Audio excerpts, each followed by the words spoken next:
Welcome back to CAN, Caribbean Affiliate News. My name is Siobhan Gobin, and this segment is sponsored by Total Caribbean Network. Over 100 teenage victims who fell prey to trafficking and exploitation across the U.S. have been rescued, an operation that was led by the FBI. Stefan Samuel has the details. The FBI announced today that it has rescued about 105 teenage victims of sex trafficking and exploitation in more than 70 cities across the country. Authorities also arrested 150 pimps in raids this weekend, the FBI announced. The youngest victim was 9 years old, and most were between the ages of 13 and 17. This effort was the FBI's largest, focusing on the recovery of sexually exploited children, according to NBC News.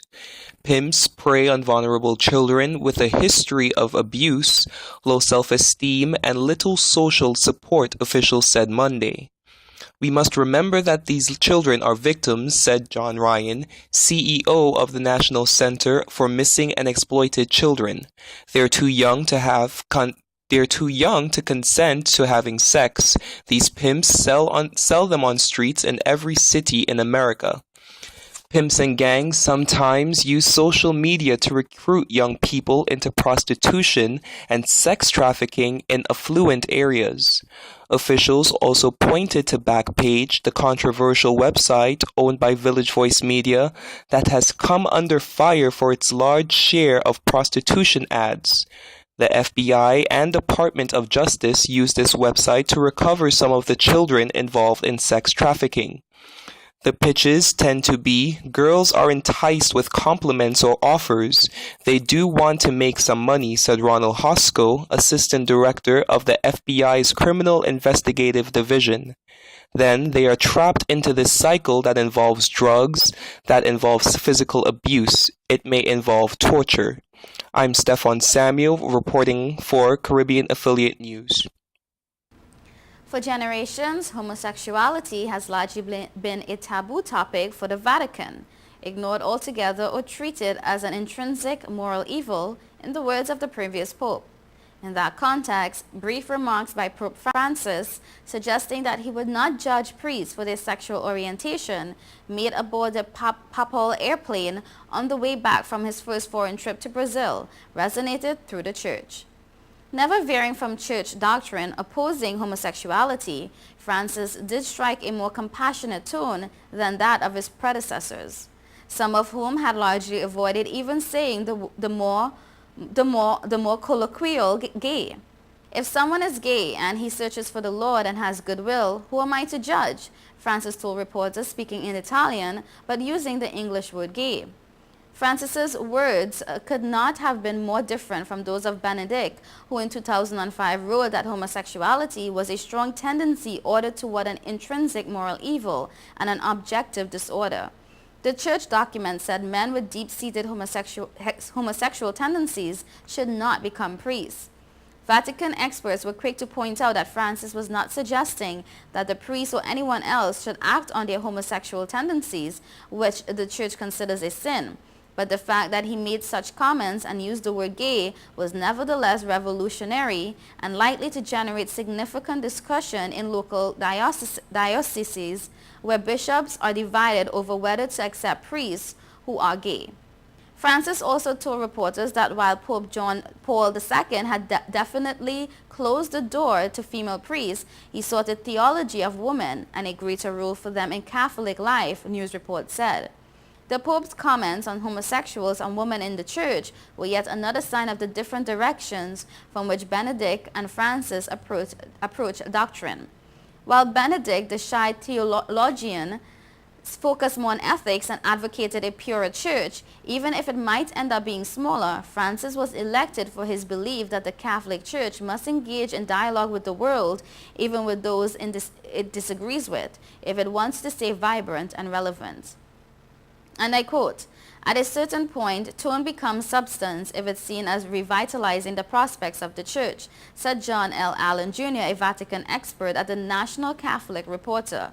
In Benedict's more subdued 2007 visit to Brazil, where evangelical churches are making rapid inroads in the Catholic majority, he delivered speeches to bishops about how to respond to postmodern society.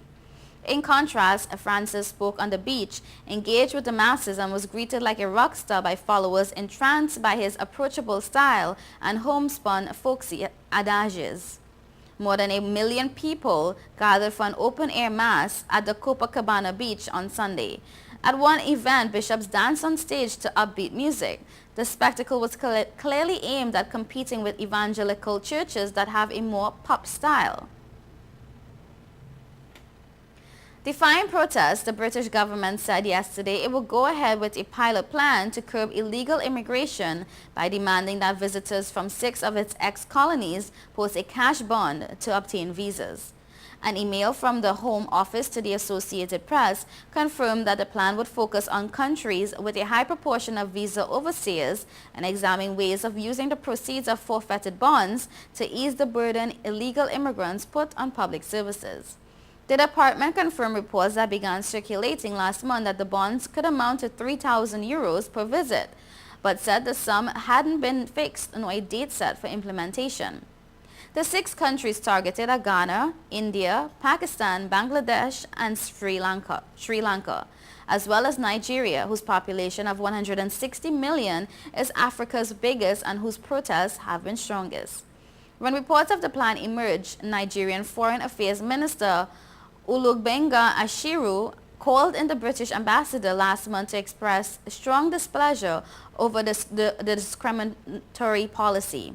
He suggested it could harm trade between the two countries that grew nearly 5-fold from $2.35 billion in 2010 to $11.57 billion last year, with the value of Nigerian imports doubling. The British have sought to calm the outcry, with the British ambassador to Nigeria, Andrew Pocock, saying the vast majority would not be required to pay a bond. He said about 70% of the 180,000 Nigerians applying annually to visit Britain get visas. India protested last month as British Prime Minister David Cameron was visiting, causing him to declare that a final decision had not been taken. Immigration, legal and illegal, is a sensitive political issue in Britain, especially with the unemployment and austerity measures brought on by the economic crisis. It was a big issue in his election campaign, and he has pledged to cut net immigration from 252,000 a year in 2010 to below 100,000 a year by 2015. Bernard Jenkins, chairman of the Public Administration Select Committee, said no attempt is made to count people entering or leaving Britain, and that the government instead estimates the number coming in based on random interviews at ports of entry.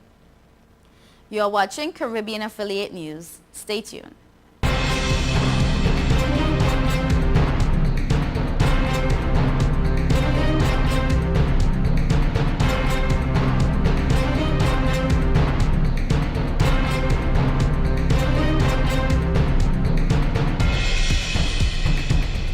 Government say it's all about the food. August the 10th. Foreigners welcome to the land of oil dung. Beers and strong rum, girls hot and can done.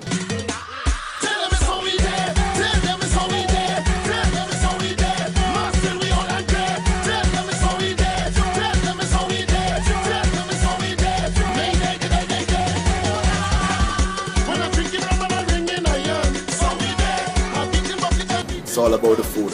Oil Dung Fest, August 10th, Lampama, and in the place.